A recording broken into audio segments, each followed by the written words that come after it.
السلام علیکم ورحمۃ اللہ وبرکاتہ۔ محترم سامعین، بہت ہی خوشکن پیغام آپ کی خدمت میں پیش کرنے جا رہے ہیں۔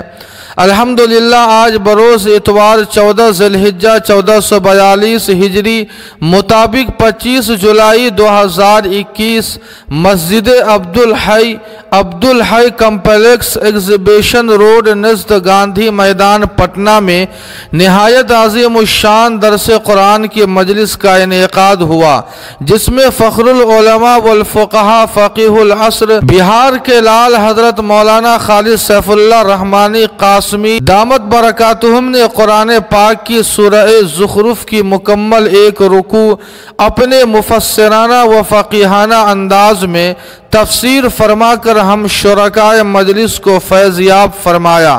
مجلس کے اختتام پر تمام شرکاء جذبہ محبت سے حضرت اقدس کے قریب ہو کر حضرت کے ارد گرد حلقہ بنا لیے اور مختصر گفتگو ہوئی۔ اس میں گفتگو کرتے ہوئے بڑے علماء اور دانشوران نے حضرت سے امارت شرعیہ کے امیر کے متعلق استفسار فرمایا اور حضرت سے عاجزانہ و مؤدبانہ درخواست پیش کی اور کہا، حضرت اس وقت پورے بہار، جھارکھنڈ، اڑیسہ کے اکثر مخلصین علماء اور دانشوران امارت کے نازک حالات سے بے چین ہیں اور سب کہہ رہے ہیں آپ ہی امیر کے لائق ہے، لہٰذا جب آپ کو امارت پیش کی جائے گی تو اللہ کے لیے قبول فرما لیں، ورنہ ہمارا تینوں صوبوں کا اتحاد پارا پارا ہو جائے گا۔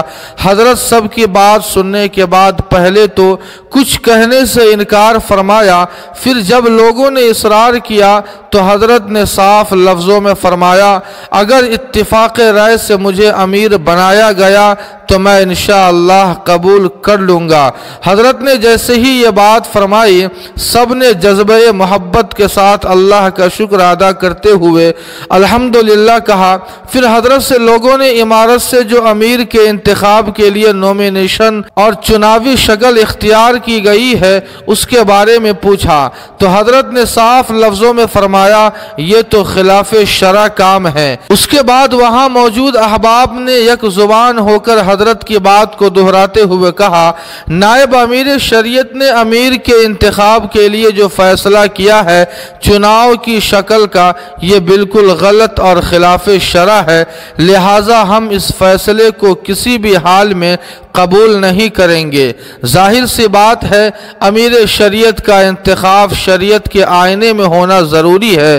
ہمیں اللہ کی ذات سے امید ہے انشاءاللہ ہمارے امیر قابل قدر فقیہ العصر حضرت مولانا خالد سیف اللہ رحمانی ہی ہوں گے اور جلد ہی امارت کو خلاف شرع کام سے پاک کیا جائے گا۔ جی ہاں سامعین، اس خبر کے تعلق سے آپ کی کیا رائے ہے کمنٹ کر کے ہمیں ضرور بتائیں۔ ویڈیو کو لائک اور شیئر کر دیں اور قاسمی جی کے کو سبسکرائب کرنا نہ بھولیں۔ والسلام علیکم ورحمۃ اللہ۔